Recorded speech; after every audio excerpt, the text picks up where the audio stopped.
Hey, this is your host, Anthony Tank Mansfield. And with me today is Jack Emery. and Thomas Cochill. and this is What You Into.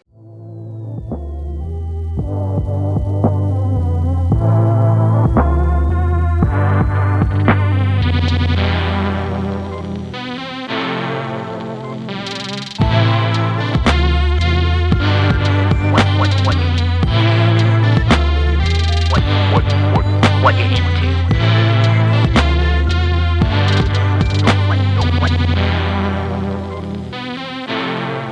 What you into? All right, podcast is happening right now. Jack, Thomas, dudes, thank you so much for coming in and doing the show. I appreciate having you here. First time on the show for both of you. First time talking curling. This is going to be fun. Excited. Thank you for having us. Longtime listener, first time visitor. It wigs me out that you listen to the show in a good way, but it also in the way where, like, in my mind, I make this podcast, it just goes out to the ether and nobody listens to it. And so when I do find somebody that's like, oh yeah, listen to the show, I'm like, okay, cool, man. I know, it's weird. I mean, your show's kind of perfect for me because I am interested in so many things. So that, like, it satisfies that, right? Yeah. There's, and you know, maybe 1 out of 5 or 4 or something I'm into, but when you have 150 something episodes, there's plenty of content there for me to find people that I kind of find commonality with. And it gets me interested in new hobbies, which is the last thing I need right now. Yeah, that's true. We sat and listened to the one that you did with Lauren about all your vacations in the parking lot of Natorp's one morning. Yeah, we did. And it was really fun to listen to. So that was awesome. You boys are a bit of dabblers. Like, you like to get into a lot of different things. And so, like, is there any of the time where you hear something on the podcast and you're like, ooh, I could see maybe experiment with that? Yeah. Sure, yeah. Yeah. Definitely disc golf. That was one where I'm like, I'd like to try that sometime. I had no idea that they were like not just frisbees, that they're like smaller, specially made. Disc golf, you said, yeah? Yeah. Oh, like, yeah. I thought they were like just. I mean, these guys carry these satchels with like 10 discs in it. Yeah, it's crazy. They have little wheeled suitcases. I saw we shot a commercial down in Florida that happened to be in a park that was also a disc golf like course, and there were guys that we had to like shoo away because they had to close it so that we could do the shoot. But they had little like rolling suitcases full of discs. It was awesome. Yeah, it's crazy. I had no idea. Yeah, disc golf is its own little weird world. I got introduced to it back when I lived in Columbus in the mid 2000s, and my buddy had a huge collection of just all these different discs, like literally, hundreds of things. I'm just like, what do you use? And he's like, well, that's a putter, that's a driver. And I'm like, but there's so many of them. He's like, well, yeah, but it's limited edition. You just kind of start buying them. And I'm like, all right. Right. That's me with board games. Yeah. Yeah. Like I have 100 board games probably. Yeah. And it's because there's a few that I love and like really repeat. And then I'm so curious. And oftentimes you play what game once and you may never go back to it. It's a weird, expensive hobby to have. And I just get interested or obsessed and then move on. Yeah, or to the next vinyl. game. I have multiple copies of the same record because of different vinyl editions. So like I have green vinyl and then red vinyl or black. You're one of those guys where they get you where they're like, they were going to release the new one. You're like, I got to have I it. have to have that one too. Yeah. Yeah. I mean, like the new Killers one I was telling you about. I bought 2 of them because one had limited edition artwork and one had a limited edition color. So I was like, well, I have to have both. Yeah, how can I not? I'm not a crazy person. Yeah, no, that is definitely part of the collector's mentality. And I always think that is an interesting thing that happens where they're like, look, we know people, especially in something like vinyl, will collect limited edition variant styles. Yeah, we're going to make this. Same things happens with me, like being a toy collector, especially with stuff like Super 7. Like that's a big thing they do is they're always putting out like variants of stuff. And it's like, oh, I got to get a hold of that. Or they definitely know what they're doing and how they get you to dive down the rabbit hole and chase. I used to feel that way about bourbon. Now I'm over it. Like He's I used to over chasing chase the bourbon. hard to get bottles. I don't do that anymore. So it's just certain things like I can get beyond it, but sometimes I get obsessed. Comic books too. A lot of variant covers that I was chasing for a while. 100%. 100%. Well, look, let's before we jump in tonight, let's get you guys some plugs real quick. So on IG, Jack can be found at CenterJack. Thomas can be found on IG at TRC3PO. Love the name. So good. And then we're talking curling today. You can find Cincy Curling on IG. You can also check out their website, cincycurlingclub.org. And you guys were saying the majority of your guys' games are on YouTube? Yeah, we live stream a lot on YouTube, and also when we have spiels, which is like tournaments, those are on YouTube as well. So we have a YouTube channel that we are gotten more active is. And we just installed new cameras, so we get all three of our All three of the sheets. sheets have cameras now. Yeah. Hell yeah, dude. That's awesome. Yeah. Well, okay, before we talk curling, let's kind of talk about something we all love and also something you guys love. I'm going to say more than I do because I don't spend this level of money. You guys are season ticket holders for FC Cincinnati. How did you guys make the decision to become season ticket holders? Well, before we moved to Cincinnati, we lived in New York, and we were season ticket holders from the Red Bulls for many years. Yep. Was they the first professional sport you pulled the trigger on for season tickets? The only season ticket I've ever owned before was that. How'd you make that decision? Well, the first game we ever went to, we're going to date ourselves here, was we went because Freddie Adu was 14 years old, the youngest professional athlete in America, was playing for DC United, was playing the Red Bulls at Giant Stadium, which is what used to be their home field. And we went with a couple friends. I got tickets. We went to the game to see this wonder kid who everyone was like, he's going to be the next Pele. And we went, and we had a great time. And we saw him score his first professional goal, actually, at that game. And then we just kept going back. And the first year, we maybe went to half the games. The next year, we got season tickets. And then we stayed with season tickets until they moved into Red Bull Arena a year or so before we moved here. And when FC Cincinnati started in USL, we really both. I mean, I don't know. I miss going to games live, and I think. Yeah, I mean, Jack really introduced me to soccer as the fandom. I mean, when we got together, he was already a huge EPL fan, English Premier League fan, and we would get up some early mornings to go down to this little restaurant down the street from our apartment to watch, World Cup games or Saturday morning games for EPL, and he just sort of absorbed some of that passion for it, and then going to live matches, like being in the stadium, even when it wasn't super crowded. I mean, at Giant Stadium we couldn't fill it for most games. Red Bulls couldn't. Sure. But there's something about watching the sport live. I love that it is. There's not a lot of breaks. It's just like a fast paced. It's easy to follow once you know what you're looking for. And when FC Cincinnati came, when we first moved to Cincinnati, we would go up to Columbus games every now and then, Crew games, which is a little far, Yep. F the Crew. Yeah. Well, yeah, I probably should be careful about that. You should also be careful about that. But at Nippert, the experience at Nippert was like we did one season at Nippert and immediately we were hooked. We were like, we have to get season tickets. Yeah, I mean, the energy was amazing. It was. We just such a essentially great had fun. season tickets the first season, and our ticket rep Josh just helped us get additional tickets, and we moved a little bit seats because we would bring friends to every game. Yeah, every game. So we became like evangelists in that first season, and we would just bring people to every single game. And then season 2, we kind of were like, look, there's going to be there ended up being 10 of us, 10 of all the friends that we brought, like 10 of us together decided to get. Well, it was we had 4 tickets, but decided to get tickets together. Cool. And then that just extended all the way through Nippert and then all the way to TQL, through the U.S. Open Cup runs, through the MLS runs. And I think probably the most involved I got with the team is when we were trying to get the stadium built in the West End. Yeah. And my buddy Max and I connected on like the build it here stuff. So our whole FCC thing is like all about live soccer and a great environment. I do think that is one of the cool things about MLS is it seems like they're very, and especially FCC, like it's very interactive with its fan base and the kind of access you have to the team and the players and the stadium and stuff. Because I was trying to explain it to my parents there, and I was talking to my dad about doing the podcast with you guys and talking about how you're season ticket holders, and I'm like, they can meet like all the dudes from the team, like, and they have like this really cool access. And I'm like, versus like if you get season tickets for the Bengals, it's like you get a walk on the field and get a picture, but that's kind of it, And so I do think it's kind of cool with stuff like where it's not the premier sport in the U.S. They got to try a little harder, but therefore their fans get a better experience out of it in terms of what you can have with the relationship with the team. Yeah, and there's a little blip like right during the MLS transition where suddenly they sort of alienated some of us in the fan base, or a lot of the fan base, because there wasn't as much access.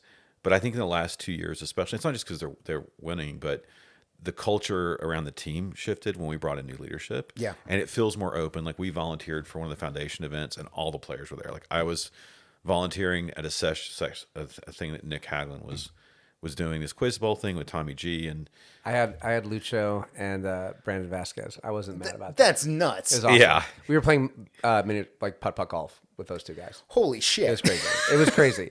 And I think you're right. It feels, people talk about like the tagline feels, it's like your city, your team, or our city, but it really feels true. Like I think it is. It's oversaid to talk about like organic growth or whatever, but it just felt really fed by fans. They were super responsive and receptive to fan input, even through the blip. I think. And it's just been amazing. Sorry, and much closer to the team and feeling personal ownership of the team than we ever did it with Red Bull. 100%. Yeah. So, do you guys have a preference between Nippert versus TQL?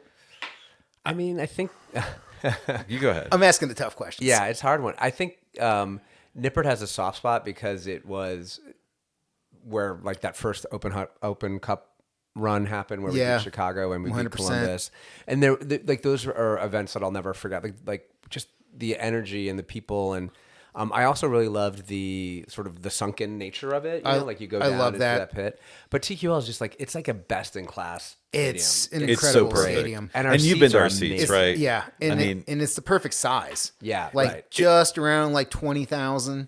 So it's always 2/3 or 3/4 full. Yeah. It's last year it's almost full every game, and there's not a bad seat in the house. And we're fortunate because of our seniority. Mm-hmm. We have incredible seats, like they're midfield, top row of the bottom bowl. Yeah, right? You guys have some of the best seats in the house for sure. And so we're spoiled by that, but it feels like a soccer stadium. 100%. And you feel closer to the play, closer to the field, and the sidelines are incredible. There's a nostalgia and magic to Nippert, and frankly, I think once TQL has that game, that Chicago game kind of feel where it's the big win. If we'd beat Miami in that game, that they came back and beat us in extra time.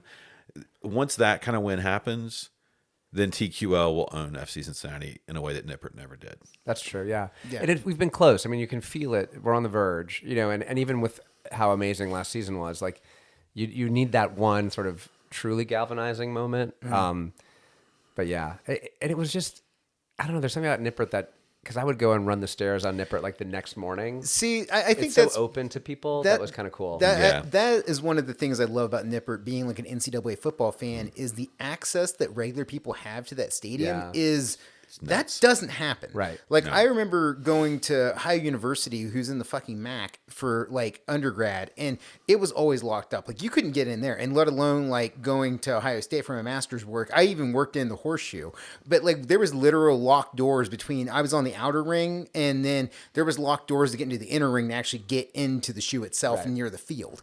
And so I'm used to that. Whereas Nippert's just like I think it's like the 5th oldest active stadium in the U.S. It was built like just like 1910s or a little earlier than that. Like it's over a century old. But I feel like I'm just pulling that number out of my ass, so it could be wrong, but it's close. But it's an old ass stadium, and they still use it to this day. And again, just like you're saying, the access you have to it, where like any student could just like go out on the field and just like you want to run routes, go for it. Do you want to run the stairs, go for it. You know, it's really cool how much there is that access for people to interact with that field, and exactly where it kind of fed in with FCC, where it was like, no, we want to be part of the city. We want the city to buy into the team and have access and that flow back and forth.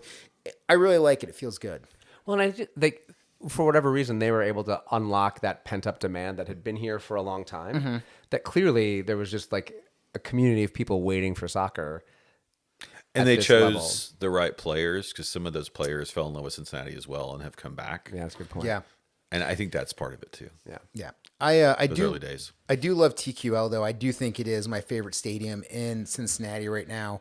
We were talking earlier about live events and stuff, and saying you like going to kind of like a smaller venue for live shows.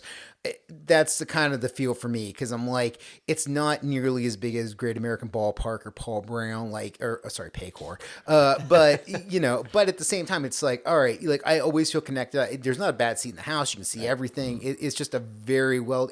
And we talked about the concourse. Like you never feel like you're like trapped in the concourse and like the lines are butting at it. Like they did a really good job of laying the place out. Yeah. People complain about the concourse width, but I think it contains energy, and a little bit of crowded. It doesn't feel packed. A little bit. It's not like we were talking earlier. It's not like a Heritage Bank Arena, which sucks. Yeah. It's so tight. The concourse is crowded. You can't move. I mean, it moves, but it sort of builds energy, and then you walk it through the little tunnel area into the stadium itself, and it's like that sort of compression, expansion it's excitement. Like it builds that energy. Yeah. I have a confession to make that may or may not sit well with listeners, but the only event I've ever attended at Paycor Stadium is Taylor Swift. I've never been to a Bengals game. I'm okay with this. It was amazing. It's but honestly, getting out of there was a nightmare. hot take. It's a shitty NFL stadium. Oh yeah. Like, and it bums me out to say that because like the other than like when you're looking on the field and they have like that jungle wallpaper wrap thing around, there really isn't anything that says, hey, this is the Bengals stadium, versus like if you go to Heinz Field in Pittsburgh, which I don't know what the fuck it's called now, but like, they have like all the stuff in the concourse of like these banners of players and stuff and like past memories and everything is black and yellow and all that. Whereas when you go to like Paul Brown, everything's just kind of concrete. The one cool thing is there is like cool views. You do get to see the Ohio River. You get to see like the trains passing beside you. That's really awesome. But as far as like a distinctive character, it's just kind of a big concrete, generic stadium. Yeah. Right. Yeah. Which is how the old Crew Stadium felt. Yeah. And the new Crew Stadium feels that way too. Yeah. But I have to throw a few stones. I mean, question for you. What's up? Is football better live or on television? American football? Yeah. 100% on TV. Yeah. Totally agree. I hate going to football games. Well, I don't want to say hate, but there has to be a lot more things going right for me to go. Cause like my dad and I, the last time, like we're both Buckeyes fans and we went and we saw the last game him and I went to together was that Michigan State versus Ohio State game where they didn't run fucking Ezekiel Elliott. I think Ezekiel had like 7 to 9 touches the whole game, and it was just pouring buckets the entire game. And it's like that stadium is so old, it's not meant for a modern time. And like me and my dad, I mean, we're some hosses, and like we're trying to stand beside each other, but we don't have seats, we have benches, and so like I'm standing sideways the entire game, and I'm just like, cool, I'm getting rained on. Standing sucks. Like, if I leave my seat to go take a piss, God knows when I'm going to come back because the concourses are so constricted because this was a place that was made in, like, the 1910s or 20s or what the fuck ever, however old Ohio Stadium is. And I'm just like, this is miserable. And so I would like to go back to an NFL game at some point or a college or like maybe an Ohio State game, but it'd have to be something where it's like, if I went to see Ohio State again, it would definitely have to be in a pro stadium. Like when they have the Big Ten championship every year in Indianapolis at Lucas Oil. Lucas Oil. Yeah, it's like, cool, I'll go to that. But as far as like being in a normal college stadium, I'm like, miss me with that shit. And I will say this is the one downside of Nippert versus TQL. The seats, the same bench seats. Now they would roll out once football season started. They would roll out their like fold up seats. Yeah, but it wasn't wide enough for my ass, and I'm not that big a guy. I mean, it was tight. It was tight. Yeah, I feel like I was on a fucking airplane. I'm just like, exactly, I can't move. Yeah, right. Yeah, so yeah, I'm very cool with watching football at home. Most sports I'm cool with watching at home, and this is something I wanted to talk to you about. Actually, was we were kind of talking beforehand. You're like, I'm not much of a live concert guy, but you got season tickets. So what's the difference between seeing a sport live versus seeing a concert live? I think it's like I watch, like, I can't sit in the Bailey because I'm analyzing. Yeah. And I'm focused on the game. Me I'm talking about the game. I can't sing. It's one of those things where I'll sing along with the Bailey sometimes, but once the action starts, I'm so focused on the action. And that's different than a concert. A concert just doesn't capture my attention the same way a soccer game does. It's just my brain. Like, I'm less of a music person than I am a spoken word person. I'll listen to a podcast before I do music generally. And I don't dislike music. I love it, but that's sort of, I mean, Thomas could speak to. Well, you have a different connect. Like, yeah, music is a little different to you than I think because you listen to audiobooks, you listen to podcasts. Whereas if I'm just like in the house, I put on music. Right. That's what I listen to. But he'll listen to something spoken word. So yeah, I've taken him to a couple Madonna shows. You've enjoyed those. Yeah, I'm into some great music stuff. How can you say no to Madonna? You No, can't. she's You amazing. It's a goddamn spectacle. And I listen. One of the most fun Gaga. shows. Gaga, Ooh, amazing, and the 90s, I went to a Bare Naked Ladies concert at Bogart's when I was in college in Kentucky. And by the way, Bare Naked Ladies, it was one of the most fun concerts I've ever been to in my life. But it's like Rocky Horror Picture Show. Like there's a lot of audience participation. There's a lot of, it is, yes, it's a little campy Oh, really? in that way. Yeah. People people were throw throwing boxes of macaroni- macaroni and cheese Really? during If I Had $1 Million. Yeah, I did like- not know about Oh this. yeah, it's 100%. They like, put on a great show. It's really fun. That's hilarious that they have like an interaction where like Yeah. people like, oh, this part. This is the But part if you where think I do the about thing. them, their words are so smart. You start like looking through it. They're not like, I mean, they're a wordy band, right? A lot of lyrics. And I think that's why they resonate with me. I'm a word person more than I'm a music person. And you're laughing at me. I'm not laughing at you. I'm agreeing with you. I'm taking this in right now. I'm Yeah. agreeing. Are you into Rush? Lack of exposure. Not, Okay. not really. Yeah, I I had a roommate in college who was really into Rush. I was gonna say also very wordy and Canadian. very wordy. and- yeah, But they're also. I probably like, should try them again. yeah, yeah, or like Coheed and Cambria, who also like made their own comic book, who are also very wordy. Oh, I need. But to I check think them you out. need. I think musically, Rush would be too much. Like Probably. Bare Naked Ladies are a wordy band, but they're also pretty Poppy. mainstream Yeah. pop, like easy chord progressions, like verse, That's chorus. the Kings. Structure is pretty. The Kings of Weird Prog. Yeah, Yeah. Yeah. No, that makes sense. That makes sense. Okay. I was into REM. Like I saw them in concert. They were amazing. Ooh, I would Yeah. love to see REM concert. Blues Traveler. I loved seeing him concert in college back in the day. Even though I don't like most jam bands, I like them because they were smart Well, and they had harmonicas. and, they had had harmonicas. harmonicas. And John Popper was the man. He's so bizarre, And they but weren't- he's the man. They weren't fish jammy. They weren't that No, jammy. they weren't. They weren't like Widespread Panic or No, Fish. no, Even though I did see them in college too. You're really dating yourself. You're like I just know. pulling it all out of the So out of the, old. dusting it all off. All right. I love it. Well, let's hit pause on music talk. Let's jump into the main event tonight. Yeah. Let's talk curling. Yes. So, all right. How did you guys find out about curling? Like, what was your first exposure to it? Well, I mean, I had watched it in the Winter Olympics. I probably had forced Thomas to watch it in the Winter Olympics. Same. Most people do. We had watched That, it. Yeah. that's how I got exposed to it But through Winter Olympics. Our friend Brody White was in the curling club, and we met him through his wife, who's Lisa. She's a vet behaviorist, and he had mentioned it. He's into curling and was curling, and I said, "Oh, I'd love to do it sometime." And we went to have brunch with him in the summer of 1920. It would have been the summer of 2019. Yeah, 2019. Yeah. And he's like, "Hey, we're at the curling club. We have our own facility now. Nice. We're building it out, and it's nearby. Do you want to go check it out?" So we went over to the facility where they're building it out, and it's literally members. They have a bunch of engineers and stuff. They're Yeah. members, and they're like pulling PEX lines to run the coolant through, and like in this like warehouse space up in Westchester. And we checked it out, and I said, dude, I'd love to try it sometime. Like once you guys get the facility up and running. He's like, yeah, we're starting in the fall. I said, we'll set something up, and we'll do like, if you want, I can get group people together. We'll do a learn to curl. So he reached back out after they opened up, and I sent out a text to a bunch of people, and we ended up having like 16 people for sort of a fun learn to curl kind of day at the We took over all club. 3 sheets at the club, and just a group of our friends and us spent a couple hours like learning, just like really the first time ever being on the ice and figuring out what you're doing. And it's funny because like we were talking about soccer earlier, and we got to go to Red Bull Arena when they were building that. We got to go to TQL when they were building that. And we got to go to Cincinnati Curling Club while they were building that. So it's very like it taps in, especially for Jack, to this like maker, like watching the sausage get made kind of thing. Very early adopters. Or super like, yeah, it was really cool to watch how it all went down because, ice is a tricky thing. And so what actually goes into making ice is fascinating.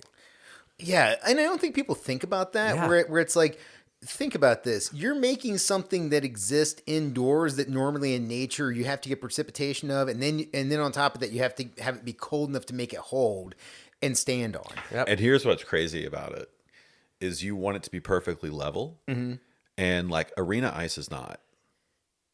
So hockey, ice skating ice is not the way, because of the way they flood and freeze.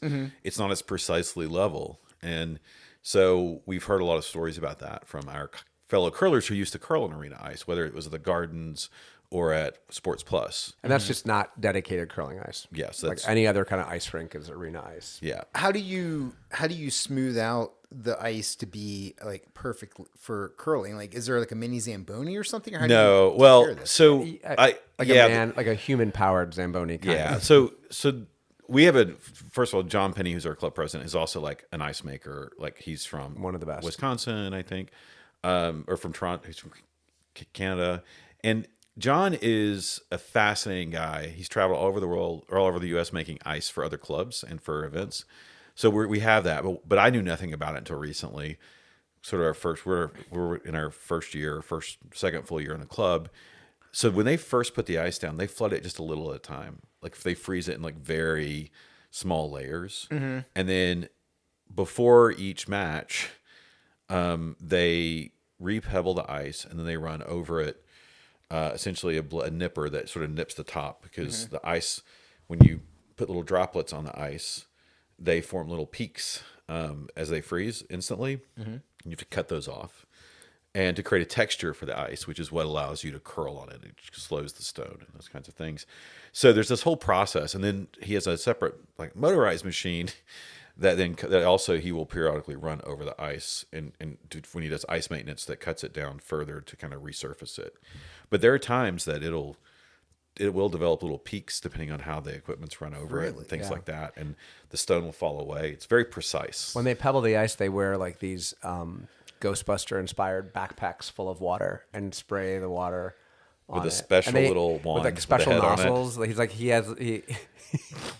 in like the perfect nerdy way. He was like, these are all of the different nozzles I have to use when I pebble the ice, and you can tell who's done the ice work because they all have their own like distribution style, Their own style of how they're doing how they Like the ice, John was gone pebble for the a ice. weekend to a Bonspiel, and by the time Sunday rolled around, like the ice was doing crazy stuff because the main ice maker wasn't there. And no offense to my fellow club members, it's just you get accustomed to ice being a certain way. I think in sports, it's one of those deals where like you just get so used to somebody taking care of the maintenance of it, you don't think how it happens. You're just like, oh yeah, it like the baseball diamond is just always perfect, or like the football field's always good. And then when you see it not good, that's when you're like, oh shit, this is a job. Like there is somebody that's thinking about this, that's perfecting this, that, they're almost like offensive linemen. We're like, if you say their name, it's bad because that means they fucked up. But if you don't say their name, it's good because they've done their job and everything is in its place. They only notice it when it's wrong. Exactly. Right? And we had only been on our own facility, on our own ice, until June. Yeah, last June. And we went to Pittsburgh, to the Pittsburgh Curling Club for a Bonspiel. They called it. It's right before they close their ice for the summer. It's too hard to keep ice at a constant temperature in the summer in most facilities. And so it's called the Tropic Curl. We wore our Hawaiian shirts. We went. Nice. And awesome facility, like big facility, 4 sheets. But we got there and I stepped on the ice. I'm like, Brody, what's wrong with it? Brody's our team captain, the guy who introduced us to it, of our team that went. This ice is greasy. Like, what's going on? Like, my feet are oily, yeah. It feels almost oily. And he's like, well, you've been throwing on some of the best ice that you'll find in this region. We are incredibly spoiled to have only ever played on dedicated ice made by John Penny, or even in Pittsburgh, that is dedicated curling ice. A lot of curlers in the U.S. don't always have that opportunity. They play on like multi-purpose ice. Is there a way to adjust your equipment to different styles of ice? Because I think about coming from like roller derby, where we were talking earlier to my wife, and she's played on like concrete, she's played on gymnasium floors, she's played on sport court, all these different things, and because of that, she had to have different wheels for each one of those setups. Is there any way for you guys to set up to a greasier ice versus a really well maintained ice? Yeah, you really have to adjust your behavior. You adjust your delivery. You adjust your. It's like physical. How you slide out of the hack, how you throw, the kind of weight you put behind your throw. Because the equipment's the equipment and the stones are the stones. Stones can be like sharpened or cut, and I don't understand all of that. But like going from our club to another club, the only real change is going to be in how we play. Not the equipment can't change really. And what's funny is, there's not that much equipment beyond the ice, right? The ice Mm-hmm. is the primary equipment. You have a broom, and you have a stone. And the stones are 42 pounds? Yeah, like they're 40-ish 42 pounds. and a little and some change. And a crazy fact about curling is the stones. One of the best facts about it, I Yeah. think. All of the granite comes from 2 quarries in Scotland for all curling stones in Every the single world. curling stone What? in the world comes from one of 2 quarries in Scotland. Everyone. How'd the Scots corner the market on this? That's where they invented it. Yeah. They invented it, and so now this is Yep. where it comes Yeah. from. Yeah. Yeah. And there's 2 spots. 2 spots, 2 Two- quarries. two Every quarries. Are they stone. related, or are they 2 separate people? I don't know. I don't know. That's we need to we ask should that follow question. up. Yeah, that's another thing I want to know. Is it competing, or was it like a family where there was a bad split, or Yeah. that Like the Hatfield McCoys of curling. exactly Yeah. where it's like, fuck you, we're going over here. And so there's like a whole That'd market be like amazing. for like people. Some people get new, like we got brand new stones. Mm-hmm. I guess they recondition stones at the beginning of each season or this season. John like sharpened the stones, which means he takes each stone, and rubs it across this like fine grit sandpaper Yeah. in a very controlled way.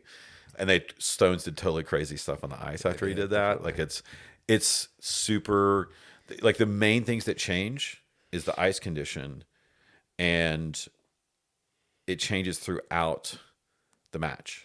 The stones don't seem like something you can just buy at Play It Again Sports. No, like no. Correct. Okay, do you have to buy the stones, or does the facility provide the stones? Every Facility facility provides provides its own stone. Just like they, Okay. it's not like bowling balls. Like each sheet has stones that are assigned to it. Okay. Each sheet has 16 stones, and our stones will say. I just learned this week. They'll say A, B, or C. Yeah, Okay. you just like learned because that? it's the A, B, and C sheets. They're like assigned Oh, to that wow, sheet. that They is- don't move from that sheet of ice. That Yeah. is super assigned. Yeah, very assigned. So it's It's like this is where this stamped- lives. Yeah. The number and the sheet is stamped on the stone, Yeah, on you the live here plastic now. part of the stone handle. Yeah, and it's the stones are all there. They're waiting for you. What about the brooms? Like, do you guys have to bring your own stuff? You buy your own broom. Yeah. Okay, and then is there specific brands that you guys are loyal to? Ooh, it's Is it like golf, or there's like Callaway clubs Yeah, and shit so like that? There Some are. I people mean, are. we're still kind of on our beginner brooms, but we did invest in better shoes. Yeah. So there's like of your personal equipment, it's your shoes and your brooms, Okay. and a stopwatch. Now, once you get a little more advanced. Yeah. So the broom, we are sort of on beginner brooms. But you change the broom head probably once a session, which is probably a session's 8 weeks, and Okay. like this last 2 sessions, this session and last session, I'm playing 3 days a week. Okay. So it's kind of a lot. And I need a new broom head now. And I put one on in the beginning of the first session.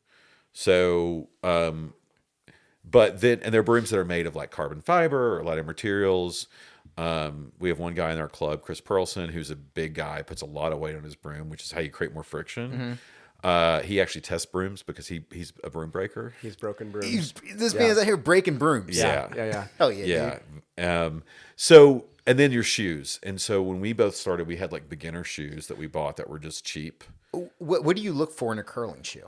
Yeah. So really, so the basics of a curling shoe is you have one foot. In my case, it's my right foot is a gripper always. So it's always a gripper foot. And my left is my front foot when I slide. And so I have a gripper that pulls on and off. And then underneath it is a slider, which is like a Teflon coated sort of like plastic material. And really advanced curlers who are more advanced than us, you can get the slider panels are like varying thickness, and that can change, how like the speed with the friction that you're like getting rid of, so you can slide faster or slower, and it's like really small variances. Yeah. And so you have like manufacturers of curling specific shoes like Gold Line. I'm going to forget. Gold some of Line the- is Gold one. Line is Balance brand. Plus. Balance Plus. We have yeah. Balance Plus brooms. But then you also can really, if you're interested, you could have any pair of shoes converted to curling shoes. Really? There's a service that we use so I curl in Nike Metcons. Hell yeah, dude. You curl in Adidas. The weightlifting Power shoe. lift. Power 'Cause lift. you want a really flat You want- sole. okay, flat. Super flat sole. Are people out here in like Vans and Converse as well? Some people, like, Yeah, for the flatness? yep. We have a friend, Brandon, has some New Balance that he curls in. He had them converted Nice, into curling nice. shoes. And so they on your, depending on which is your slide foot, they'll either they'll add the grippers to one, and then they'll add the slide pads to the other. Yeah. So it's minimal gear, but it's all about the facility and the ice. Okay, very cool. Do the brands that make all this stuff, do they have like T-shirts and hoodies and stuff? Like, is that a thing where they have like their own clothing lines? They have some gear, but honestly, they're just not. I mean, Balance Plus and Gold Line they're all kind of nerdy. Like they're not like they feel almost like They're like, this is functional. if Carhartt yeah. were not a cool brand, Yeah. like I mean, or Right. Dickies, Right. Yeah. like it almost feels like almost Like too that. functional. We're like, this is made to do this thing. No, we're not going to be fashionable about this. This is what Right. it is. We're here to curl. Like we And bought it's- some curling pants for the first time. Yeah, right? and they're and like Wimbledon whites, like some places you have to just curl, like they have to be black pants, like, and they're specific. curling Really? in pants, Bonspiel yeah. tournaments, like Bonspiel some are like tournaments. sticklers, and you have to have black pants, Black which is pants. weird. Really? And and they're like 4-way stretch because you need you're like crouched, you're like lunging. Yeah, I was a going to lot. say, yeah. So they have to be very stretchy, and some are lined because it's cool on the It's ice. usually like 40, 42 Yeah. degrees in the, Okay. in the club. But yeah, it is funny because there's Dynasty is this manufacturer of like jackets and jerseys, and so a lot of curling clubs will have jerseys made or jackets made for the members, and we just redesigned our jackets, and they're really cool. But they kind of all sort of look similar. Like there's like one guy who's like This is designing- the style. Yeah, of this what is the style. Yeah. But yeah, there's like, I think what's the coolest thing is that a lot of the clubs will kind of make sort of their own Etsy shop kind of T-shirts that are that's cool. really unique Yeah. to the club or Nice. the event. And so there's a little bit of that. And so, Jack got to go to a curling club in Arizona and brought back T-shirts from that club, So that's kind of where like some of that really unique expression It's comes very in. local level. Very local I mean, level. I Like, like that. we sell t-shirts. Our t-shirts sell great at our Bonspiels that we host. Yeah. Actually, in our curling pride t-shirts, because the club is like super like the community is like super progressive and like accepting. So the curling pride t-shirts are our best sellers. And we had a friend who went to Bonspiel a couple months ago, and she was like, there were 3 teams that were all wearing our curling pride t-shirts. Really? They bought at our Bonspiel. Yeah. At their Nice. event, at this other event. I was Yeah, like, it's that's super cool. like a real, very, very inclusive community. I was surprised. Like it was like refreshing and wonderful. But yeah, it's just like Yeah, I don't know if it's like that in Minneapolis or like Minnesota and Wisconsin, but in Cincinnati. In Cincinnati, it's and most of super- the clubs in this region are. I mean, it kind of tracks with like, again, going back to like the first experience being watching the Winter Olympics, and I feel like at this point, the Olympics is kind of for people who are a little outside the mainstream of sports and is a little bit more Yeah. progressive and left leaning, especially because you're dealing with like world politics and all Yep. that. So yeah, it makes sense to me that curling would be a thing where people that are a little left of center would be like, yeah, I'm going to check this out. Yeah, and we always talk about like if it's an Olympic year, we know there's going to be a lot more There's interest. going to be an a influx. ton more interest. Yeah, because you Lots guys of like people basically have a coming in. commercial Well, going and on. for us, like we're growing quite rapidly here. Our club is, and so like last year, the club we hosted like 60 corporate events.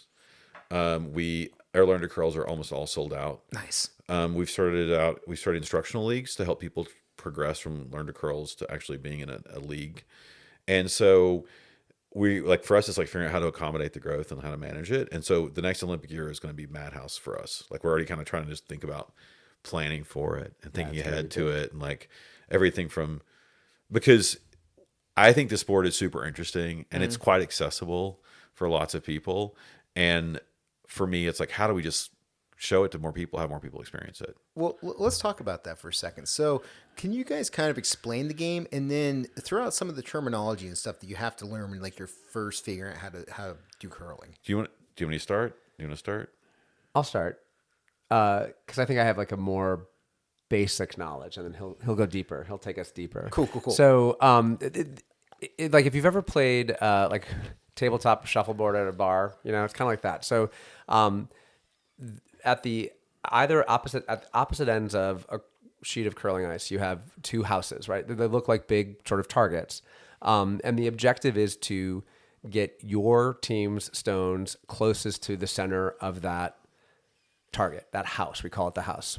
So often when you're playing, they'll throw, when we want it deep in the house or high in the house, or right on the button. The button is the center.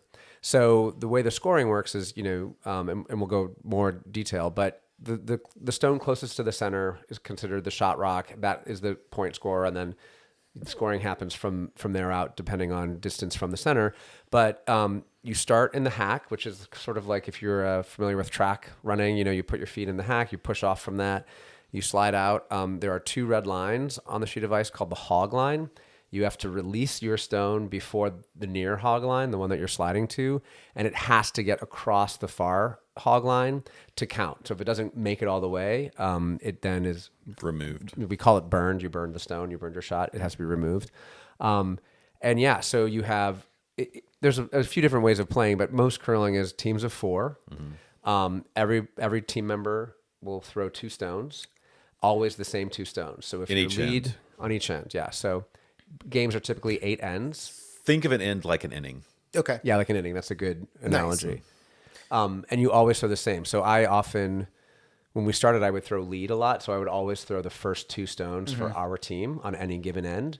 So I'd always throw 1 and 2. And just to be clear, he would throw 1, the other team would throw 1. you He would throw alternate. 2, the other team would throw their 2 stones. I was wanting to ask that because I'm very familiar with bocce ball. I'm a huge bocce guy, and it's whoever is closest to the Polina, the other team has to go. But is that it doesn't sound like that's the No, case you here. alternate. So always you alternate. throw 1, they throw 1, Okay. you throw 1, they throw 1. Yeah. Got it.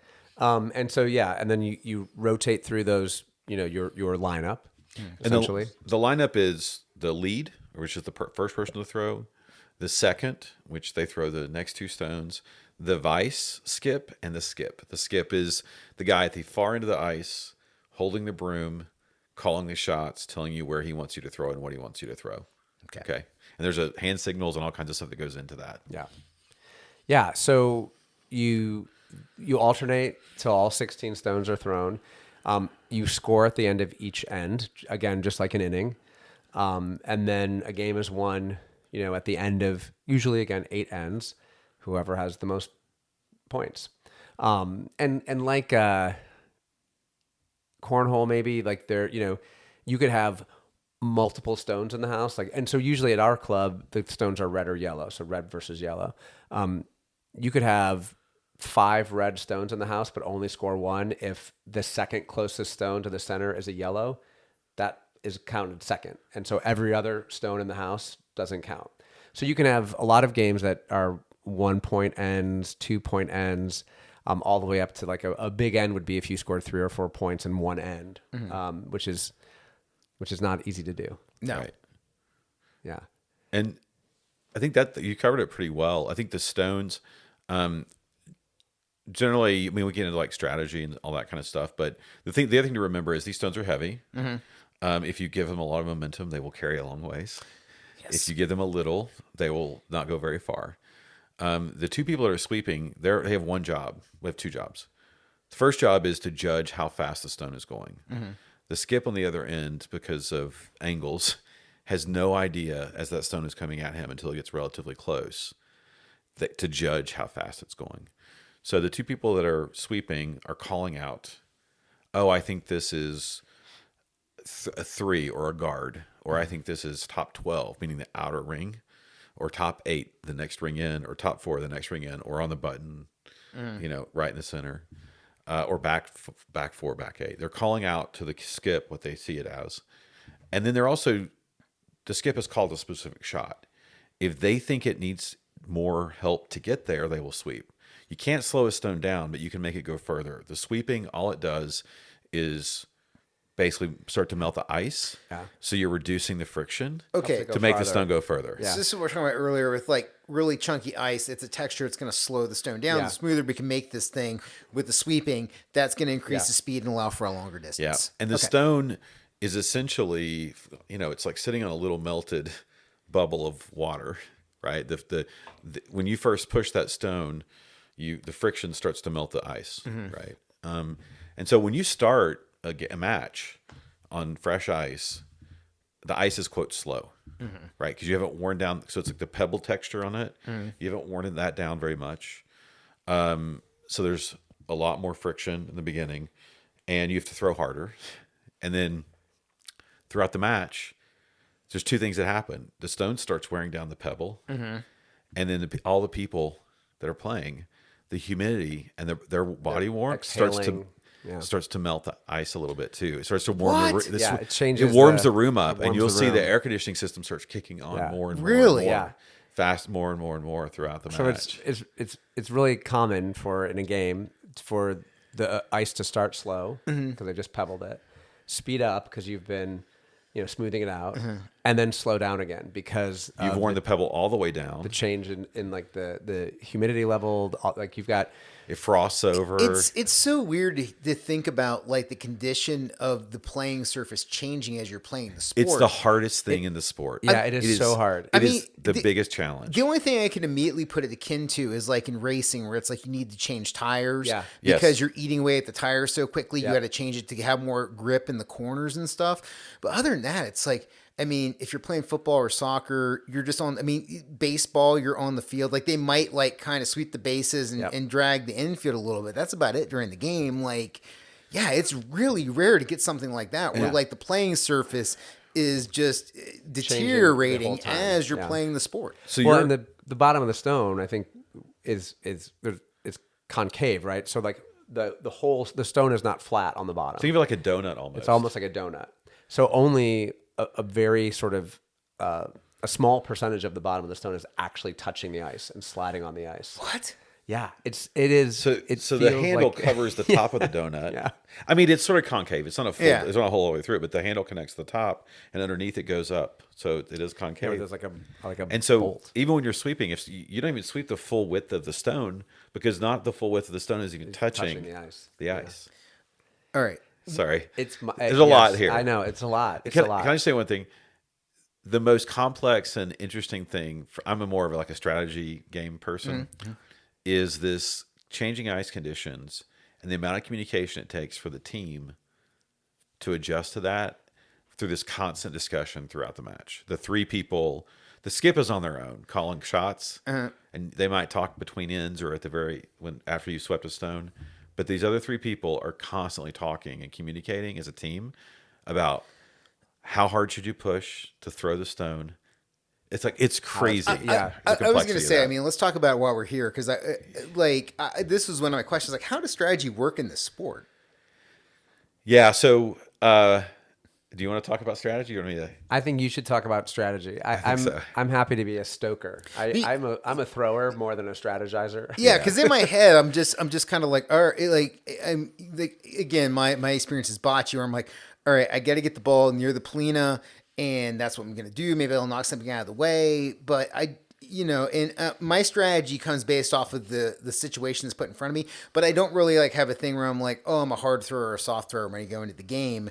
How do you approach the strategy of the game and how you play? Yeah. So for the skip, what you're thinking about was what is your ultimate goal, right? So if you have what's called a hammer, meaning you have the last throw, then of an end, meaning so the team that loses the previous end, they have the hammer for the next end, meaning that they throw last, because there is an advantage to that if you need to be closest to the center in order to score. And so, as an example, if you have the hammer, your goal is to keep the center of the target as open as possible throughout that end, so that you have the chance to make sure you have the final throw that can get to the middle. And along the way, you try to stack other stones close or knock their stones out. And the combination of knocking their stones out or hiding behind other stones is where the strategy plays. And knowing whether you have the last shot or not completely changes the way that you approach an end. Yeah. So the normal way the way it works is, if you don't have the hammer, your first shot is usually trying to put a guard right at the top, not in the blue, because once you're in the house, it can be hit for the first four stones. Then we can hit the first four stones or knock them out. They can hit them; they can't push them out of play. So your goal is usually to throw a center guard that's right on the center line, just outside the 12-foot circle, the And outer completely circle. distorts the game now, Because now you have to work They around can't this. knock you Right. for their They first can't few eliminate shots. it. They can't clear you out. Now, if you can get that shot there and you can hide another stone behind it, they have a problem, right? Because even if they later in the end where they can knock that stone back, they knock it back on yours that's sitting behind it? It's just going to jam on it, and your other one might go out, but now that one's still sitting shot rock. So. Is it equivalent to bowling, where like you can decide where you start on your opening line at? Like, Yeah. can you go all the way to the left or all the way to the right? Yeah, you can throw different lines. See, there's the center line that Jack mentioned, and you can throw it on the right side of that line or the left side of that line. They call it curling because the stone curls from where you throw it to where it ends. like as it slows down. They're the not rate- bearing lead on this. They're putting it right there in the top. Yeah, they're exactly. Like, I mean, the stones curl, so we're going to call it curling. We're not going to call it put the rock in the house or anything like that. So if you're the skip, you're looking at how much is the ice curling tonight? Yeah. At what speeds, right? As it slows down, it starts to curl. If you throw it at a high speed, it may not curl as much or enough for you before you pass the center, the center of the target, what we call the button. If you're throwing shots really high, they don't curl as much because they're at a high speed. It doesn't curl until it starts slowing down, and then the friction starts to catch the stone, and then it starts to curl.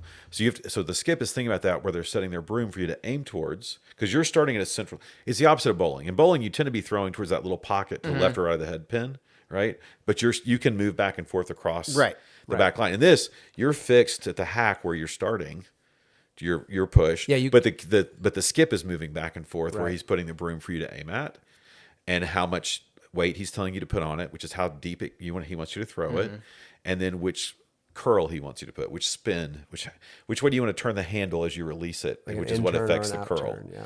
So there's a lot of components to that. It's a lot. Guys, this is complicated. It is complicated. There's a lot of things happening here.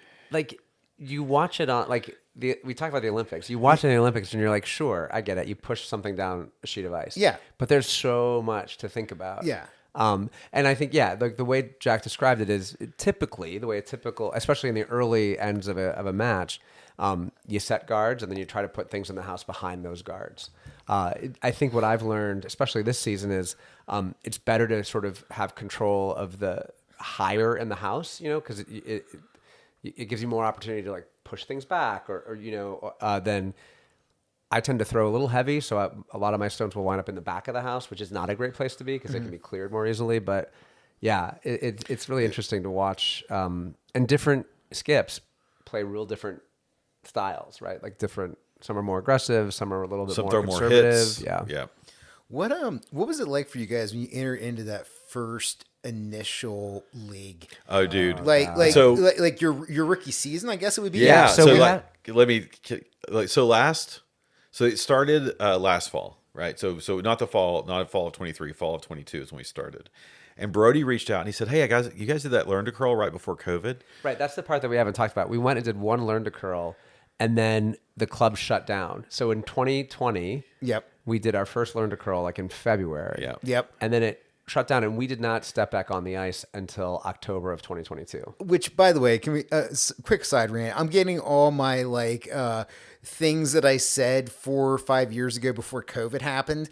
Like, I got this thing today where I was like, yeah.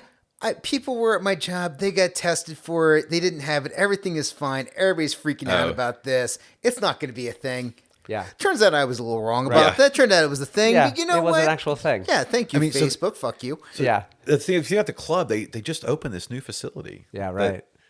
They paid for. Right. Right? It wasn't cheap to build this out, to lease the facility, and now COVID hits. And their members can't even use it. Yeah, and it was like that whole thing was just crazy. Where like nobody had ever experienced that before. Where it was just like, hey, you can't hang out with people. Yeah, I mean, it. We were talking about games earlier. It started to feel a little bit like a game, right? Like just empty streets, people like locked in your house. Yeah. It was so weird, like nothing we'd ever experienced. Yeah. So we did the COVID thing. I was excited. I was ready to start curling. We had a few friends that did this thing with us that were also of the 13. There were a few, or 16, whatever it was. There were a few that wanted to do it as well in the league. And then COVID hit. Forgot about it. We all had more pressing things. So Brody called us last August of 22 and said, "Hey, you guys did the curling thing.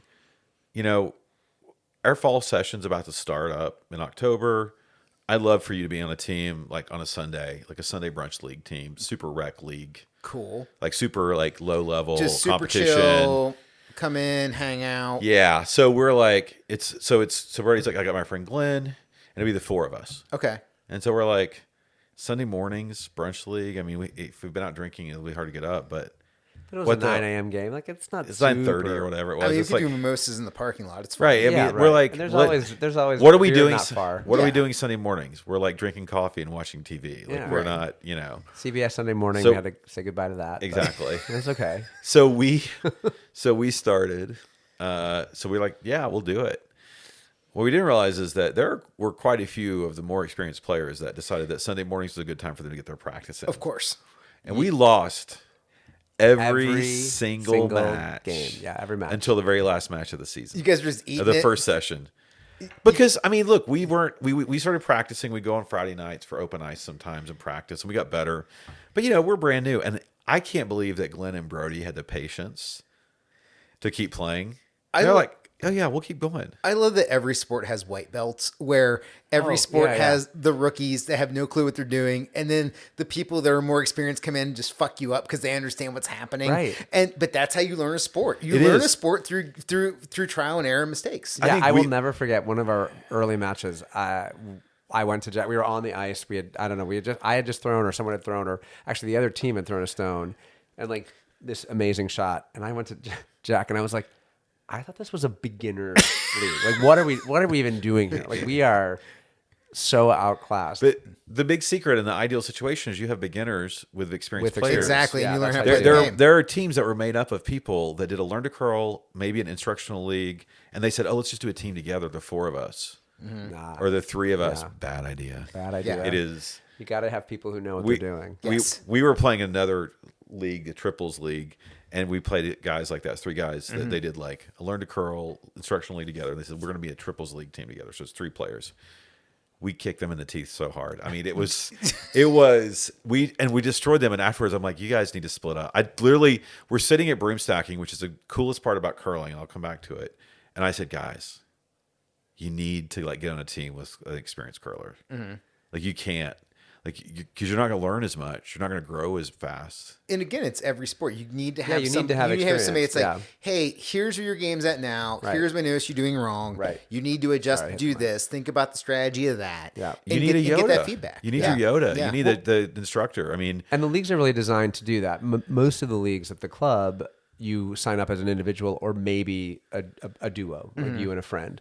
And then you are put, the convener, who is the person at the club who kind of runs and organizes each league, will create teams with sort of beginners and more seasoned players. And try to balance people. And try to balance it out, which you have to have, because you have to have someone who can say, this is what I saw you do, or, I found when I was first starting that if I did X, it would help with some of the things you're struggling with. And you have to have someone who can be that voice. And because there's just so much, as we've been talking about, there's so much to try to hold in your head at one time, that you have to have someone else there to sort of be another set of eyes and help watch, and give those coaching moments. so when we started, we were terrible.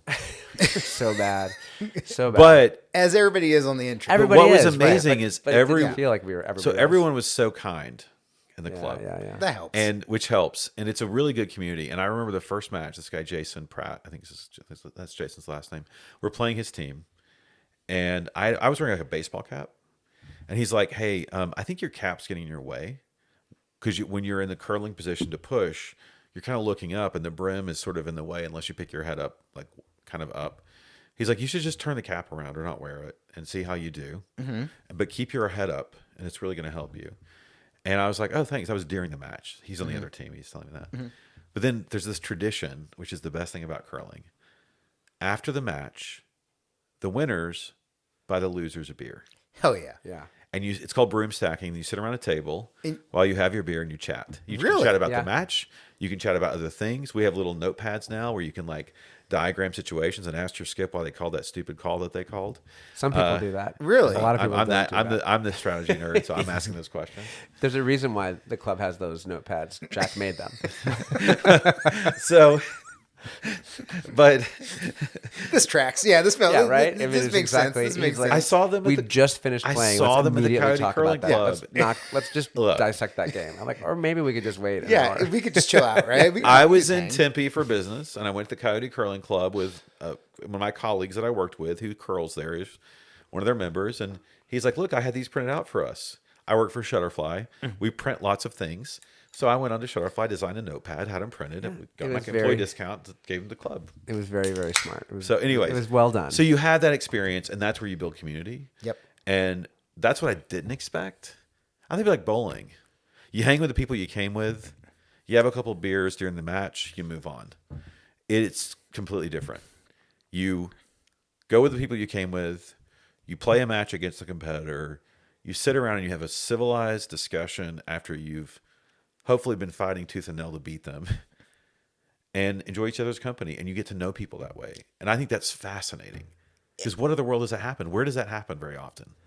It's rare. It very much is. They're usually the most you get for friendship after a game is like you go in the good game and like, hey, good game, good game, good game. Right. You know, or maybe high like five line or whatever. yeah, or at the end of like a professional sporting event where like everybody kind of comes out like kind of hugs like, hey, good job, good luck next week. Jersey exchange. Yeah, that kind of stuff. But the idea to like sit down with somebody afterwards and like break bread and all that, it's very rare.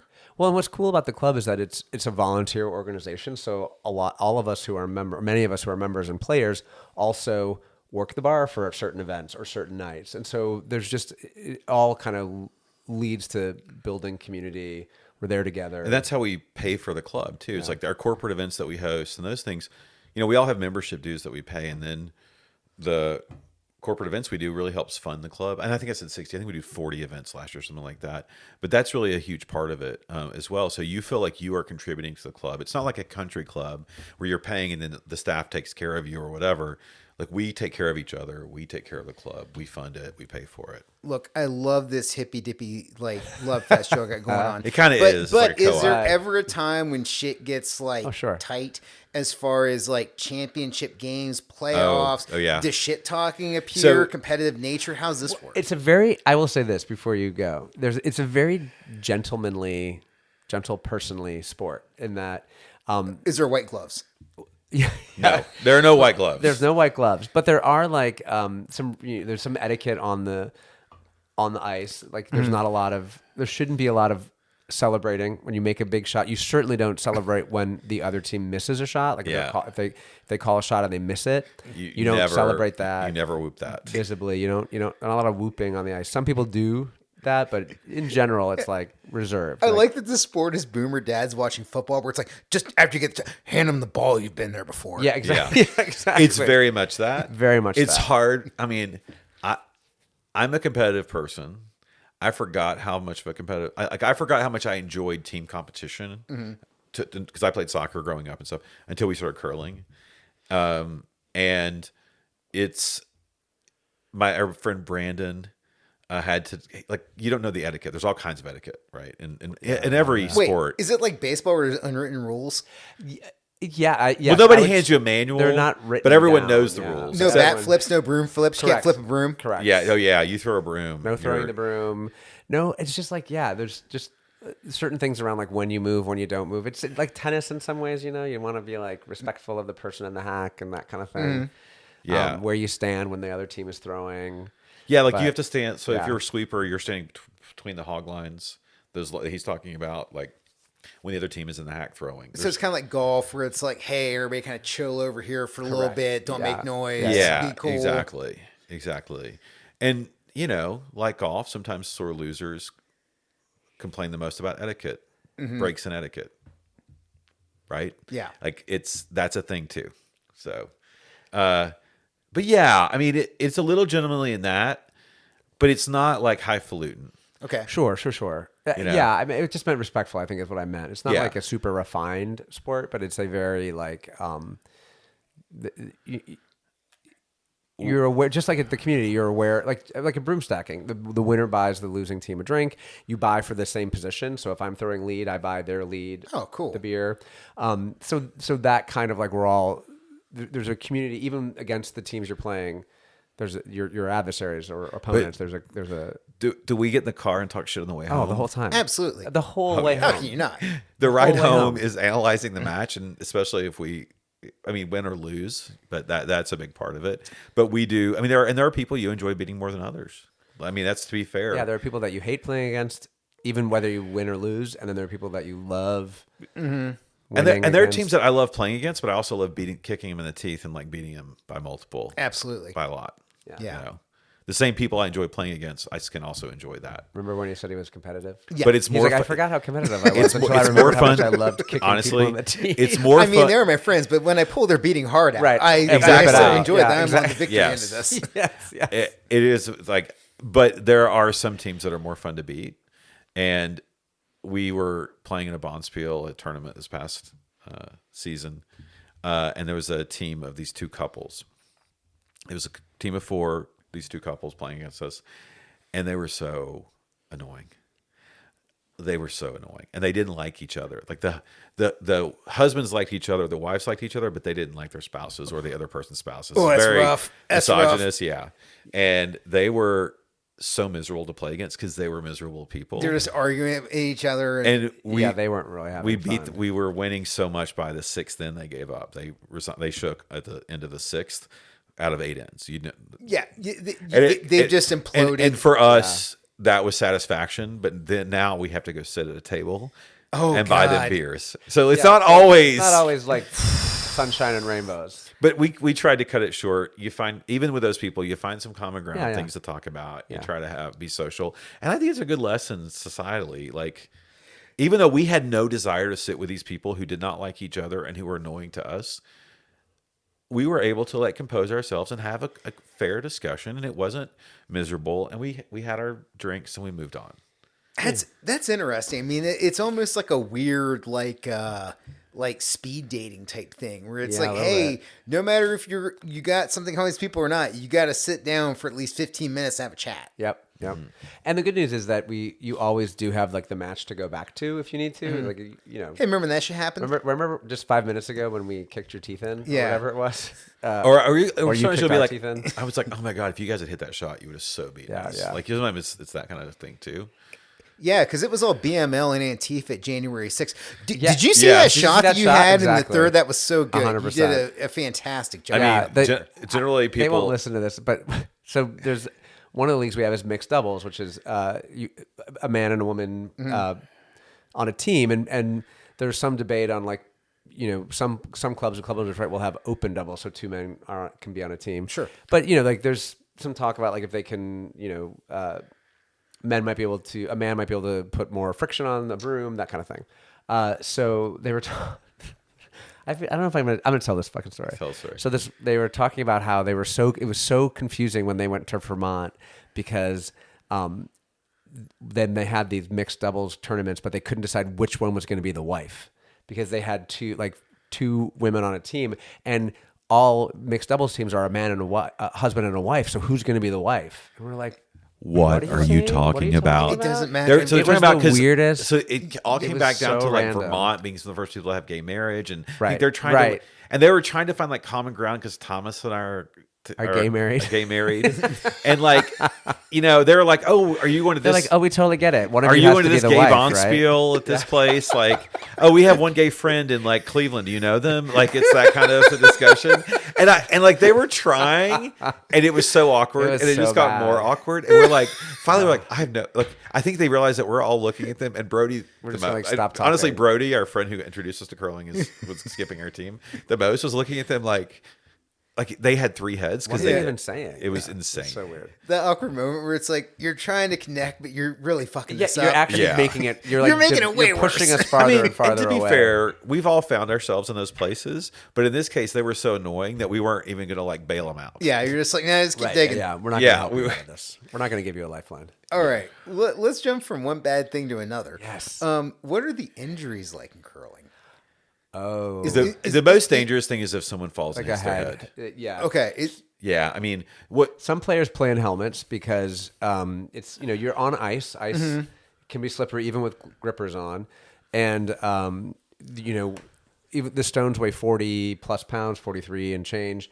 And they're very easy to trip over. If you're not aware of where it is, you could easily trip over a stone. So it would be And if they sit concussions. for a few minutes, they sort of freeze the ice a little bit. Yeah. So, I had they a bad really- fall because truly I was like fucking around a little bit. It was during a second learn to curl that we had done with some friends, and Jack and I kind of wound up on opposite teams, skipping opposite teams, and I played really well, and I was happy with how I was playing. Jack, in general, I think is a better curler than I am don't at this think point. so. He's been curling.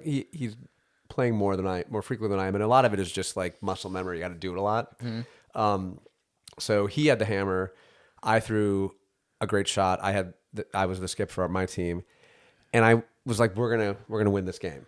And then I was like, "Jack would have to make a really great shot for him to win, to like a score." hit that just then rolls underneath. kind of thing. And I was like, there's no way he's gonna there's no way he's gonna do it. So he And we're both fiercely competitive. Let's be very clear. right, and weirdly especially against each other, which is me. I was going to maybe say, we should what's it like when you guys are on opposite dig into ends? that. It's the only time we've ever been opposite teams. One We of the few played times. once in doubles. In doubles, he was real mad at that We game. played. I wasn't. It was not the best game. It wasn't the most fun I'd ever had. But anyway, back to this thing. So he throws the stone, and I'm kind of behind him, watching, and I'm like running along the ice behind him, Like sliding on one. He is sliding, and I'm sliding behind him, and my feet just went out from under me, and I went like both feet way up in the air, and I sort of turned on my side and landed on my side. Oh. And it was bad. I mean, it really hurt, like knocked the wind out of me. But the Probably, important like, thing is I made the he made shot. the shot. Hell yeah, dude. So he tied. It actually ended pretty well So- because the shot that he made tied I us. heard something. I didn't know he was behind me. I heard something. I heard It sounded something. like- it sounded like a I'm bag of watching the potatoes. shot. I'm so excited that I made this really hard shot. And then Yeah. our friend Brandon, who was instructing, comes sliding towards me. He's like, "Is he okay?" He's like, "Turn around." He's not. I I'm was like, "What?" literally still on the ice. Oh, I turn no. around, he's on the ice. Yeah. And of course I was like, I really couldn't breathe very well, and I couldn't speak. He bruised his And ribs. he was like, "Are you okay?" And I was like, "I'm fine." He's I'm like, just, "Don't make a really-" big deal out of I was like, it. really You know, embarrassed. Everything's cool. He's like, Exactly. "Oh, don't make a big deal. I don't want anyone. I don't want want anyone this to to know. be a thing." I And mean, we're- for days I was like, and at this point, we had like 20 people there. yeah, it was like I was- friends It was and not stuff. great. It wasn't my finest moment. Yeah, For sure. It was rough. You're like, don't call an ambulance. That's going to cost money. Oh yeah, Just I let mean, me lay here for a I second. would rather everybody. just let me melt into this ice. Yeah, It'll be fine. I'm just going to chill. This is where I live now. yeah, Dude, it's not we, good. We started snowboarding, and a few weeks ago, I had this fall at Perfect North. It's a future episode. It is a future episode, but I'll just say it was the same thing. I laid there. I was like, I landed on my tailbone, and I ended up, or my ended up bruising it pretty bad. I now have padded shorts, so I don't fear that as much. Smart. But I laid there for it was at the end of the day. It was like our last run. Yeah. And it fell hard. And I just laid there. I was like, oh God, I don't want to talk to you. And I'm supposed to be getting up to film him coming down this slope. Oh yeah, and he filmed like 4 other people. None of them were me. Because I mean, my tailbone was Yeah, concussed. right. Yeah, Sorry. you're an ass Anyways, concussion. yeah. But those hard falls where you're just like, don't talk to me. Yeah, You know. Yeah, it can be tough, and like it is a very accessible sport because you can also stick curl. So, if you're not able to sort of get in that low lunge position, we have some people who had knee injuries. You can, like shuffleboard, you can curl from a standing position, which is great. But yeah, it is on ice, and you're throwing 45-pound stones down a sheet of ice, so it can be easy to. But we have a wide range of ages. We have a Hurt. Little Stones program for like young kids. We have really? a juniors program. Yeah, they throw lighter stones. We have people. I mean, I don't know who our oldest curler is, but they are probably, I don't know. I'm guessing we probably have someone in their 70s, Yeah, I would think so. 70s, maybe even older, curling. But I think it keeps you moving in the right ways. Mm-hmm. You have to have like hip mobility to do the lunge and the push. There's a lot of steps, A lot of balance. really good balance, which for seniors is one of the things that's most difficult. for them, 100%. Yeah. You know.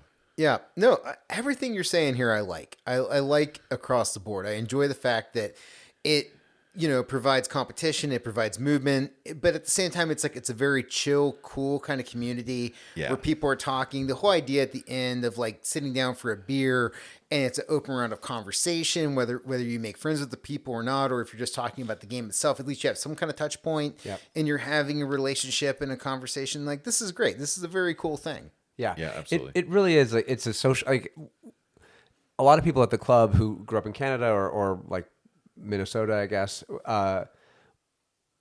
will talk about it. It was a huge part of their community growing up, right? Like that's just what their families did. It's what friends did, and I think we have something very similar here at our curling club, Cincinnati Curling Club.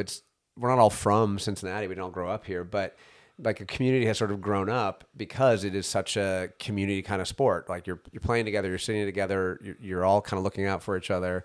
And even when it's competitive, and the club has gotten more competitive in the year and a half that we've been curling, everybody's game has gotten better. It still feels like a really, tight-knit community. It is, and it's self-selective too. I mean, Yeah, that's true. There's overlaps with other things we're interested in. So like there are 2 other couples that sit within 10 rows of us at TQL Stadium for their FC Cincinnati, Right in front of us. and other people that have tickets elsewhere within the stadium. So there's like that's just one example of overlap. So there's overlap of interests and things like that too. And correct me if I'm wrong, but this seems like a sport where normally like strength, speed, and size are like the big things that determine your success in a sport. In this, it doesn't seem like those three things are what determines your success. I think you have to think about the different phases of what you do. Size and strength can be a big advantage in sweeping, but sweeping can only affect the stone marginally, right? Our friend Phil is an amazing sweeper, big, strong guy. He could probably take a stone, move it an extra 4 feet, 3 feet with his ability and technique in that space. So I think you're right from that standpoint. I think throwing hits can be harder if you aren't as strong, don't have as strong of a push coming out of the hack. That's probably the two main things where strength makes a difference. Yeah, I think it's less about, to me, I think it's less about strength. Although I think, being, except for balance, right? Like if you can come out of the hack strong, that balance is really important. And my argument is the balance is the number one thing you need for any sport you want to do. Yeah. Sure. Yeah. Across the board, Yeah. you have to have balance to have Yeah. control of your body, to make your body to do what you want it to Yeah. do. And if you don't have balance, you have a problem. Yeah, because you can see curlers, especially new curlers, will not have the balance and they'll put the weight on their stone, like their, instead of on their front foot. I think this is a thing that I could only describe as like body awareness. So for me, as I've been learning and I have gotten better, I still struggle with, it is hard for me to feel in my body the difference between two shots, right? So if I throw two shots on an end, one is short and one is long, and it takes a lot of awareness of your body to figure out. I mean, because we're talking about tenth of a second. Yeah, right? So those minor differences, to be able to have that kind of discipline over your body, I think that's, whether you're a big guy or a small person, those are the differences. Like if you're aware of your body control, that's where it really It's comes subtlety. down. So Yeah. what he's talking about. So let me back it up. When you push out of the hack to push the stone, now that we're more advanced, we time each other as they're sliding. So you push out of the hack and you release the stone and it crosses the first hog line, right? So we time that and we'll say, hey, because remember the conditions are changing and we're always communicating with our team. So now we're becoming like more advanced curlers. We're like timing that with a stopwatch while we're walking along to sweep. Okay. And so we'll say, hey, he'll say, what do you think? We need you to throw a top 8 weight, meaning that the second ring inside of the bullseye. What do you think the weight is? And we'll say, oh, that's probably a 3.85, which means 3.85 seconds when you push out of the hack until you cross the hog line. When we first started for the whole first season, we didn't think never about those timed. numbers. Yeah, never. This is new for us. But the difference between throwing that, so top 8, and throwing it onto the button, the T line, the middle of the house, that would be like maybe a 3.75, and a guard might be a 3.940. Okay, so we're talking tenths or hundredths of a second difference in the amount that you push and the time it takes you to push from there to go to the hog line. Yeah. And of course, like the sweepers have a role to play as well, but still, like you're just these minor differences. These adjustments. Yeah, to the these game. minor adjustments. Yeah. So when you think the subtlety of that Yeah. is muscle memory and practice. Yeah, right. Yeah. And when you think about the sport generally, like the level of detail that you over time as you get better. At first, you just want to get the stone. Yeah, you're just trying to online. get to the other end. Yeah. And then right. it's like playing a video game, right? Right. Like most video games increase each level. The greatest games, you don't even notice how much better your skills are getting because it's getting so interesting as you go along, and you'll never see it until you go back and start the game over about how much better you are at that game because it teaches you The adaptive flow. You get used to the rules of the game. Yep. So this is the same way. You just sort of move through your levels, and you start adjusting and getting better. But this like delicate touch, focus, and the better you are, you have to have all sorts of balance. So Yeah. it comes back to what you're saying about balance. Like if you have really good balance, then you can control everything else better. Nice. It's sorry, I kind of deep on that, but No, but it's No, that's true. good. It's really true, and I think that's how you get so many different people, who are good at curling. Like you can't point at a physique or a background or anything, and to be like that person's going to be good or that person's not going to be as good. Like you don't have any of those kind of markers that you might have, which in is other- interesting because Yeah. most sports you kind of do. You're Yeah, like, yeah. you're built for this, Yeah, or you're you're like not. your height or your Yeah. your weight, muscle structure, whatever. Like those types of things, you can kind of at least get Yeah. some direction. Yeah, it's like my body's built for powerlifting. I'm built like a mailbox. Like I have very short, like short legs, short arms. I don't really have to move weight too much. Yeah. But at the same time, I'm very wide and have a lot of muscle structure, so it's easy for me to get stuff that somebody who's taller and longer is not going to get. Right. At the same time, I'm going to get fucked up in basketball or volleyball. Right. Yeah. Like Exactly, yeah. I'm not built to go up Yeah. where a target is above me and now I have Yeah. to shoot at it or try to get to it. Yeah, You could be a great curler though. you would be a great curler. Come on, we're gonna learn to curl. You're gonna come out, with Guys, us trying to for win me over here. Come on now, stop. Yeah. All right, well, look, we're winding this thing down. Is there anything we didn't hit upon tonight you guys want to talk about before we get out of here, or you want the people to know? No, I think I think what I would say is I didn't expect to fall in love with this sport in the way I have, to be as involved in this club and this community as I have. And as you know, I have lots of interests, and we've talked about them offline from the podcast. Yep. But this was one that sort of has kind of really hooked me, and I think that it's something I think people should try, because I do think it's accessible in a lot of ways. And we'd love to have people come out to the curling club, and we have Learn to Curls online and all kinds of stuff like that they can sign up for. Nice. What's the website again for that? CincinnatiCurlingClub.org. .org, yeah. Nice. Yeah, I think it's we talk about the complexity of the sport, and it is complex. There's a lot to learn. There's a lot to think about. But I think the bar to entry is pretty low, and there's a lot to discover. And it can be, you can be as deep or as not deep as you want. A 4-person team, everybody has a different role. You can sort of decide which role you want to be. But yeah, it's just like, as I get older, I'm now in my, early 50s, it gets me out, it gets me active. We've met a lot of cool people, and I wouldn't be afraid to try it. I think that's the biggest thing, is like, it can be a little daunting to think about, sliding on ice or what you've seen, on TV.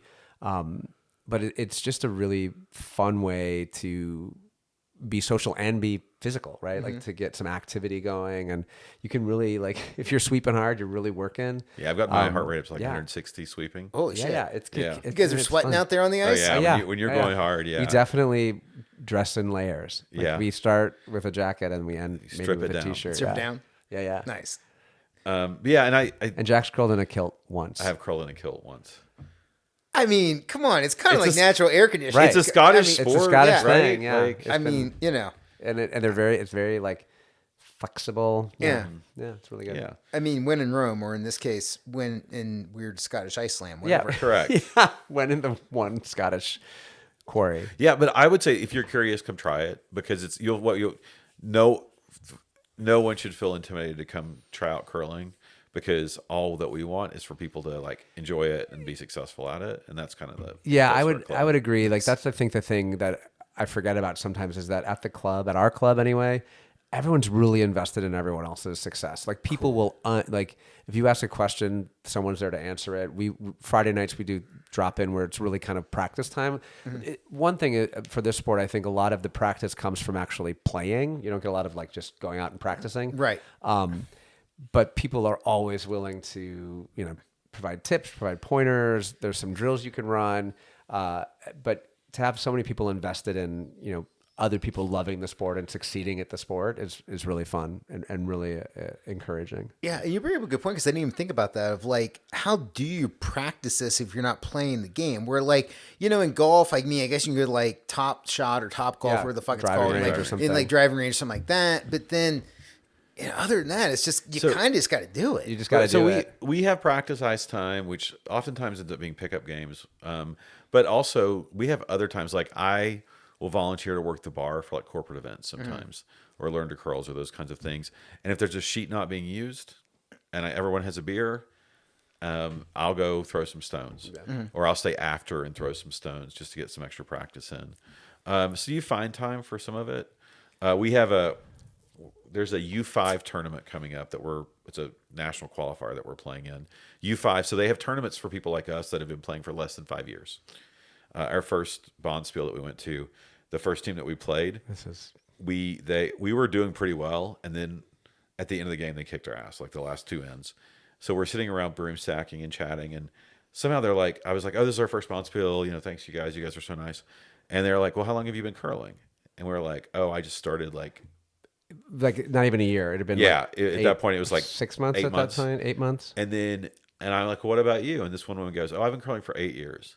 So the other one goes 12 years. The other one was like 14 years. And this woman goes, who was in her late 50s. Yeah, probably. She goes, I've been curling since I was 7 years old. Holy shit. Yeah, her whole life. We're like, oh, okay. And we're like, okay, so we shouldn't have been competitive with you. Right. We should have wiped the ice. Brody has been curling for 8 or 9 years. He was our skip. The rest of us have been curling less than a year on our team. Yeah. The other 3 members of our team. Yeah. So I think so we find space for people at different levels. You can practice sweeping, not on the ice. We have never done this, but we've been told that some people will buy like a dry erase board, like a giant one, like a giant dry erase board, and then on the off season they will just take their broom and sweep the dry erase board because it's really just trying to get your weight over the broom, right? Because the more weight you can put on the broom, the more effect you can have on the stone. I love this. People are home training. So you got to like awesome. we brought our broom some, and I did not do that, but I might try it this off season. We'll see. That's so great. Getting ready for. Hey, you got to put it in the weight room in the off season. That's how you get better for season. You come back after you hit in the weight room, you know, you can tell who's been at it. Hell yeah. Yeah. All right, guys. Final question for me: what's the future for both of you as curlers? Like, Jack, we've already talked. Where like you're traveling out, you're going to different clubs and stuff like that. Is there a certain club you guys want to go visit together and play on? Is there a certain tournament you guys want to be in? Like, what's the future hold? I'm really excited about this U5 qualifier. Mm-hmm. I mean, we're just started our second year, or we're kind of halfway through our second year of curling, and I want to see how I like the idea of competition. There's a few clubs I'd like to go to. I'd actually like to go play in a Bonspiel at the club in Phoenix. I have a colleague that that is part of that club. I'd like to do that sometime. There's a few others. I'm actually really interested in going to like a Bonspiel in Minnesota. I wouldn't mind doing like a little weekend curling camp in Canada, to get some instruction. There's a club like in outside of Boston. Is there one that I'd it's really called like to go Broomstones. to? Broomstone. It looks gorgeous. It's an old club. Yeah. That would be really cool to go to. Yeah, so I think there's a few clubs I'd like to go to. I'd like to see how this U5 thing goes competition wise, and then this year I got drafted to kind of be the lead for the first curler on a competitive team, and we've had a pretty good season, quite a good season, and so I've learned a lot about the pressure of a much more. So we have a competitive league that's a lot higher level. Yep. That's like a full all 3 sessions. Your competition goes across it, and I'm fortunate enough that I got asked to sort of step in for someone who wasn't curling for that, and I really have enjoyed the higher, tight competition. Games are tighter, they're more intense. I find myself enjoying that and sort of rising to the occasion. So I'd like to do some more competitive curling with some Bonspiels and things. What about you? Yeah, I think for me right now, I feel like I'm mostly competing with myself. Like I want to get the idea of being a skip is a little less interesting to me. I think the strategy I get and I understand it. But I don't know that I yet want to do that. I really want to become like the best second I can, like throw second in line. I think that it's a good position. You get to throw a lot of different types of shots, but I would say this past week, we in my other team, not my team with Jack, I suffered like the worst loss I've ever had. Really? But I feel like I played the best I'd ever played. I played a lot more confidently. Interesting. The other team was playing really well. It was just like kind of the way that the night went. And it sort of turned a corner for me where I really want to focus on just getting better at my own skills, and that has to be a little bit separate from the competitions because there are always going to be people better than I am, right? But that felt like something really unlocked. I am really interested to see how we do in this U5 because there's going to be teams from all over, like the region, and the only the common denominator is none of us have been curling for more than 5 years. So, but I think even in that. We have curlers in our club. A guy on our team, Connor, he's been curling the same amount of time that we have, and he is amazing. He's like so good. He's really consistent, throws hits really well, understands strategy really well. So I think we're going to have some real competition, it'll be interesting to see how we show up. Yeah. I think I feel confident. I think the last thing I'll say is I started skipping this past fall when we started the league, and I think it fits me from an intellectual standpoint. Like, I like the strategy side of it. I don't mind the ownership of like calling the shots. I have a lot to learn in that space. I find it lonely. The other three guys are talking constantly to each other as they're like talking about weights and how much they should sweep and what weight you should throw. And you're kind of on your island at the other end of the ice. So while I like the strategy, I miss the camaraderie. So when I am sweeping on the Thursday night competitive league team, I really enjoy that. And I want to be a better sweeper. As much as skipping, I'll come to over time anyways. Like, I'll get good at it as you get more experience. But I think there's a real skill to sweeping and an art to it of like understanding how fast the stone is going and the weight and reading it and predicting it and communicating well with others. I like that team aspect. And I see myself longer term being a really good second or third vice skip. Yeah. Well, you're a good skip. I think you also be a very good vice. Yeah. You can read weight, I think, pretty well. Thanks. On the ice. Nice. Well, guys, look, it's been awesome having you on. It's been awesome talking about this. Let's wind this thing down. Jack, where can people find you out online? Twitter, which is mostly about soccer, centerjack@gmail.com, CNTRE Jack at Gmail. And I have the same handle for Instagram. Perfect. Thomas, where can people find you out online? Really, I'm only active on Instagram right now, TRC3PO.